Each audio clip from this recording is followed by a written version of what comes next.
எனக்கு ஒரு neck pain இருக்கு. அதோட எனக்கு கைக்கெல்லாம் ரேடியேட் ஆகுது. கையெல்லாமே மறுத்து போயிடுது. எனக்கு ரொம்ப அதிகமா எரிச்சல் இருக்கு கையில. அதோட எனக்கு செஸ்ட்லயும் அந்த பெயின் பரவுது.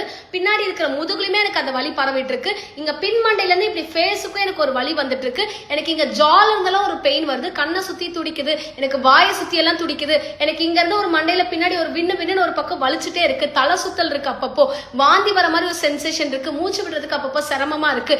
இந்த மாதிரி இருக்கிறது எல்லாமே வெறும்னே உங்களோட அப்பர் பாடியில இருக்கிற ஒரு மசிலோட இம்பேலன்சஸ் மட்டும் தான். இதோட சேர்த்த மாதிரி உங்களுக்கு படப்படப்பு ரொம்ப ஜாஸ்தியா இருக்கும். இதனால நிறைய பேர் ஸ்லீப்பிங் டேப்லெட்ஸ் எடுத்துட்டு நிறைய டேப்லெட்ஸ் எடுத்துட்டு அதை சப்ரஸ் பண்றதுக்கு பாக்குறீங்க. இது வேற எதுவுமே கிடையாது. உங்க பாடியில நடக்கிற முழுக்க மசில் இம்பேலன்சஸ்னால. சோ கொஞ்சம் கொஞ்சமா நீங்க எக்ஸசைஸ் பண்ணிட்டு ட்ரெயின் பண்ணிட்டு வந்தாலே அழகா அதை செட் ஆக ஸ்டார்ட் ஆயிடும். உங்களோட ரெப்படேட்டிவ் மூவ்மெண்ட்ஸ்னால மட்டும் தான் உங்களுக்கு அந்த அளவுக்கு டிஸ்கம்ஃபர்ட்டே இருக்கு. ஒரு பேஷண்ட்க்குலாம் 5 இயர்ஸ் அந்த நெக் பெயின் இருந்திருக்கு. இந்த மாதிரி சிம்டம்ஸ் பிளாக் அவுட் ஆகுற மாதிரி எல்லாமே கூட இருந்திருக்கு. பட் ஆனா கம்ப்ளீட்டா எவ்வளவோ மெடிகேஷன்ஸ் எடுத்து உங்களுக்கு ரெடியூஸ் ஆகாதது. Emotionally mentally totally she was down. இப்போ ஒரு 28 டேஸ் எக்ஸசைஸ் கொடுத்ததுலயே கம்ப்ளீட்டா ஷி வாஸ் பேக் அகைன். எவ்வளோ மெடிகேஷன்ஸ் எடுத்தாலும் unless you push your body உங்களால எதுவுமே பண்ண முடியாது. ஸோ கம்ப்ளீட்டா கொஞ்சம் கொஞ்சமா நீங்க புஷ் பண்ணிட்டு எக்ஸசைஸ் பண்ணாலே இந்த அப்பர் பாடியில் இருக்க இந்த சிம்டம்ஸ் எல்லாமே கிராஜுவலா உங்களுக்கு ரெடியூஸ் ஆகிறத நீங்க பார்க்க முடியும். ஸோ அதான் இந்த பேஷண்டோட கம்ப்ளைண்ட்ஸ் அண்ட் ரெக்கவரி.